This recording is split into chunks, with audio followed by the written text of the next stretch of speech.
Welcome back to Headlines. All right, a lot of people have been talking about Biden possibly dropping out. Maybe Gavin Newsom will jump in there, Kamala Harris, even Michelle Obama. I started wondering, can this even happen, really? I mean, don't the Democrats have some rules? I know, you're like, Democrats rules? Come on. I mean rules amongst themselves. They clearly don't follow rules if anybody else is playing the game. But so there was actually this article on ABC that kind of walked through the different periods of time and what the rules are and when it might be, when I think it would be most likely that Biden might drop out and somebody else might jump in, if that's going to happen. Now, I'm not predicting that. I'm not predicting that. But so many people have been asking about it that I thought, let's look into this and just see when it could be likely this could even happen.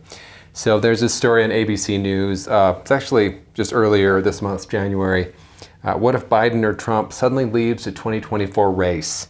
First off, I bet you anything the first draft of this article is what if Biden leaves the race?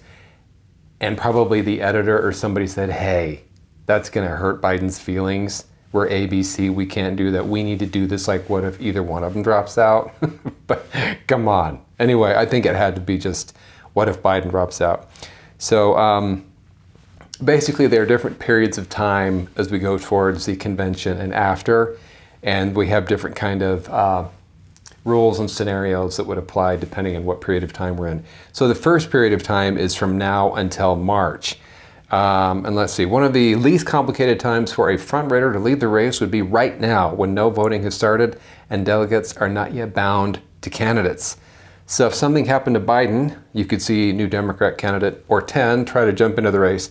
But candidates who entered the race today would have no way of securing a delegate majority at the ballot box because they too would not appear on the ballot in many states. All right, now if there's one thing we know about Democrats is that they like to keep their ballots locked up, kind of like Area 51. We've already seen that they don't really like other people getting on the primary ballot with Biden. So I don't know that they'd want to actually have Biden drop out between now and March, just because that's going to be more people who would try to get in there. And if there's one, Democrats believe in a lot of things, but voting is not one of them. So I don't really think that would be a time period when Biden would drop out. So all right, between now and March, in sum, that would be a very difficult time for any candidate to clinch a delegate majority in this scenario, meaning that the nominee would be decided at the convention. All right, so the next period of time is between March and June that we're looking at. By mid-March, both parties will have allocated a majority of their delegates. As a result, even though there would still be several primaries to go, a new entrant to the race or an existing candidate who hadn't won a significant number of delegates yet couldn't possibly win a delegate majority, and no one would go to the convention as the presumptive nominee. That's if Biden were to drop out between March and June. Democratic delegates are pledged rather than bound to a candidate. And while the party rules say that delegates shall in all good conscience reflect the views of those who elected them, sorry. Did that just say Democratic delegate shall in all good conscience? That's hilarious. Is there a Democratic delegate with a good conscience? If there is, tell me. I don't know of one. Anyway, sorry, I got distracted.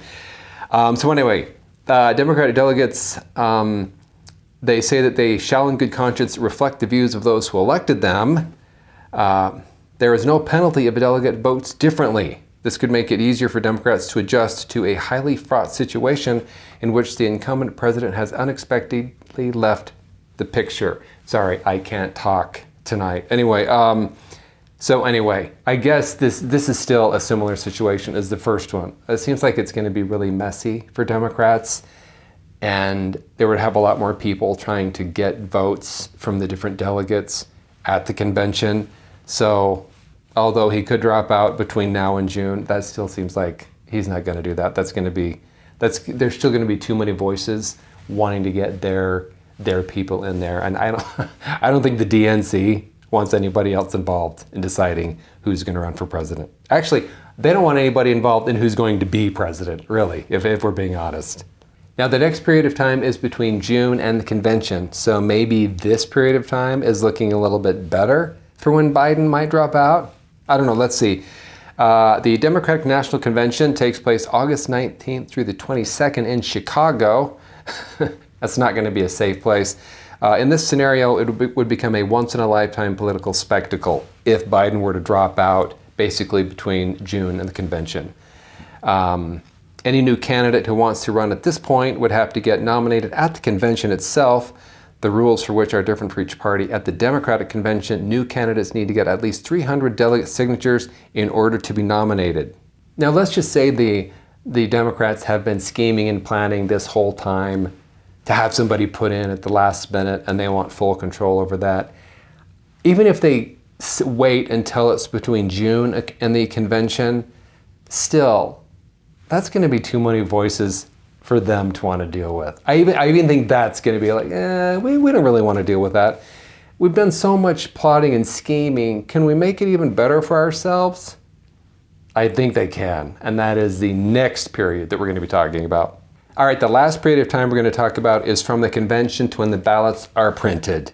And I think this is going to be the best time that the Democrats, if Biden's going to drop out, I think this is going to be the one, because just listen to this. So the national conventions are a key turning point in our hypothetical calendar. Before them, primary voters or delegates selected through the primary process would still have the ability to choose their party's nominee. After the conventions, though, the Democratic and Republican National Committee would inherit that power. Uh-oh. So after the convention, the DNC would inherit the power to do that? Well, that's a win, right? Clearly, if they were scheming and planning, that is when they would want to do it, right? When they just get to pick. Both the DNC and the RNC have enshrined in their rules a process for how to fill vacancy on the party's ticket after the formal nomination has already taken place. For Democrats, there was only one option. Chairman Jamie Harrison would confer with Democratic leadership in Congress and the Democratic Governors Association, and would then take the decision to the DNC according to the party's call to convention. That's perfect, right? They just get to pick. That would be the perfect time for this to happen. Again, I'm not predicting it's going to happen, but if it were to happen, that seems like that would be when they would want to do it. And you might be thinking, well, wouldn't they have to pick from somebody who at least ran in the primary? No. There are no rules governing who the nominee has to be.